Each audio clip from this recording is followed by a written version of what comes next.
Hello everyone. I hope आप सब अच्छे होंगे और तैयारी भी अच्छी खासी चल रही होगी। तो इस वीडियो में बात करेंगे हम आरआरबी ग्रुप डी का एग्ज़ाम आपका कब तक हो सकता है।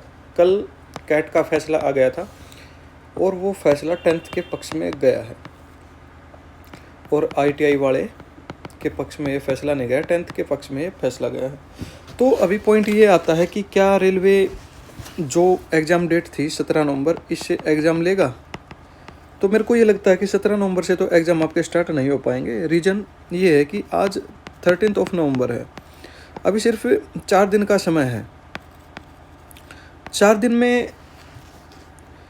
एग्ज़ाम होना बहुत मुश्किल है। क्यों मुश्किल है? क्योंकि रेलवे को या फिर किसी भी एग्ज़ाम में, वो चाहे एसएससी भी क्यों ना हो, 10 दिन पहले स्टेटस आउट करने होते हैं कि आपका एग्ज़ाम सिटी बतानी होती है कि आपका एग्ज़ाम कहाँ है, क्योंकि बच्चा उसके हिसाब से फिर अपने टिकट्स वगैरह बुक कर लेता है। अगर सेंटर 100, 150, 200 किलोमीटर, 400, 500 जहाँ भी आता तो उसके हिसाब से फिर बुक कर सकता है। ठीक है, तो अभी पॉइंट ये आता है कि एग्ज़ाम कब हो सकता है। 17 नवंबर को तो आपका एग्ज़ाम नहीं होगा। एग्ज़ाम हो कब सकता है, पॉइंट ये रह गया अभी। तो एग्ज़ाम देखो 17 नवंबर को तो होगा नहीं। अब एग्ज़ाम कब होगा? रेलवे ने ये लड़ाई लड़ी है अभी। रेलवे कैट में भी अड़ा हुआ था कि हमको एग्ज़ाम करवाने की आप परमिशन दे दीजिए। परमिशन पे परमिशन, परमिशन परमिशन कैट को बोल रहा था रेलवे। तो इनकी पूरी कोशिश थी कि 17 नवंबर को एग्ज़ाम ये कोशिश करे। बट अभी क्या है, 17 नवंबर को तो होगा नहीं, तो ये कोशिश करेंगे कि आपकी 24-25 नवंबर से ये एग्ज़ाम लेने की कोशिश करेंगे। ठीक है, कोशिश करेंगे। तो अभी काफ़ी सारे बच्चे ऐसे सोच रहे होंगे कि 17 नवंबर को एग्ज़ाम कैंसिल हो गया तो क्या पता जनवरी, फरवरी, मार्च तक एग्ज़ाम जा सकता है, क्योंकि अभी सीएचएसएल का एग्ज़ाम चल रहा है। उसके बाद फिर दिल्ली पुलिस आ जाएगा, उससे पहले सीपीओ आ जाएगा। ठीक है, उसके बाद फिर स्टेनो आ जाएगा, उसके बाद फिर जीडी आ जाएगा, एसएससी जीडी। ठीक है, ऐसे तो एग्ज़ाम चलते रहेंगे। इसीलिए तो ये एसएससी ने ये करवाया है कि आप अपना एग्ज़ाम डेट फिल कर सकते, मतलब कुछ टाइम पहले बता सकते हो कि मैं इस शिफ्ट में एग्ज़ाम देना चाहता हूँ और इस डे देना चाहता हूँ। उससे क्या फ़ायदा होगा कि डेट कोलैप्स नहीं होंगी। डेट कोलैप्स नहीं होंगी, काफ़ी सारे चांसेस कम हो जाएंगे।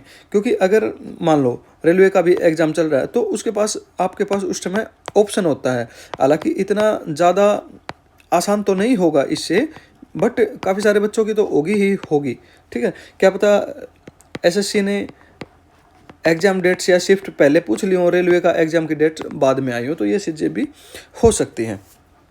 ठीक है, बट मेरे को ऐसा लगता है कि बहुत कम चांसेस रहेंगे। तो आप ये मान के चलो, आपका 25 नवंबर के बाद कभी भी एग्ज़ाम का नोटिस आ सकता है।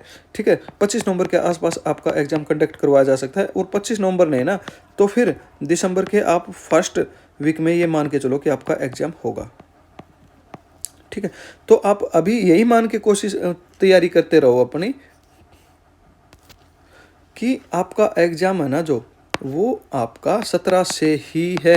अपनी तैयारी कंटिन्यू रखो और आप ये मान के, आपके दिमाग में ये चलना चाहिए कि एग्ज़ाम डेट कभी भी आ सकती है, मेरा एग्ज़ाम तो कल ही है। ठीक है, अपनी तैयारी करते रहो भाई। ठीक है, डिले मत पड़ना। अगर अभी आप डिले पड़ गए ना, अगर आप तैयारी थोड़ी सी लूज कर दी, ढीली छोड़ दी, तो भाई देखो फिर सिलेक्शन से दूर हो जाओगे। और कोई जो आपका कॉम्पिटिटर होगा ना, वो तैयारी कर रहा होगा, वो रेगुलर होगा और वो एक समय आपसे पीछे होगा, तो उसकी तैयारी हो जाएगी और आप हो जाओगे इस तरीके से आप पीछे छूट जाओगे। मेरे साथ ये चीज़ हुई थी 2021 में। ठीक है, मेरी बहुत अच्छी तैयारी थी, मैं पीक पे था, बट लॉकडाउन के कारण जो एग्ज़ाम एक्सटेंड हो ना, उसके कारण मैंने तैयारी छोड़ दी और फिर मैं 2 साल बाद मेरी जॉब लगी। ठीक है, 2023 में मेरी जॉब लगी। तो ये गलती मत करना आप। ठीक है, तो अपनी तैयारी को कंटिन्यू रखो, चैनल को सब्सक्राइब कर लेना और टेलीग्राम चैनल ज्वाइन कर लेना। वहाँ पे मैं अभी एसएससी सीएचएसएल के रिव्यू डाल रहा हूँ, वहाँ पे आपको रिव्यू भी मिलेंगे। जल्द ही चैनल के ऊपर क्लासेज भी मैं लेके आऊँगा, वो railway group D, RRB group D के लिए भी और दिल्ली पुलिस के लिए भी। दिल्ली पुलिस के लिए भी अभी एक पेपर सोल्व करवाया है सिर्फ, अभी मैं पेपर भी सोल्व करवाऊंगा और हर सब्जेक्ट के, जैसे जीके के, हिस्ट्री के टॉप 100 क्वेश्चन करवाऊंगा। जितना मेरे को अनुभव है, मैंने 12 एग्जाम क्लियर करे हैं। ठीक है, और अभी भी कर रहा हूं और करता रहूंगा जब तक ओवरेज नहीं होता। बट दूसरे पेपर में मैं नहीं बैठता, आगे प्रोसेस नहीं बढ़ाता, क्योंकि किसी की सीट मेरे को नहीं चाहिए, ठीक है। क्योंकि मैं भी जॉब पे हूँ, मेरे को मेरी डिजायर पोस्ट मिलेगी, उस समय मैं देखूंगा।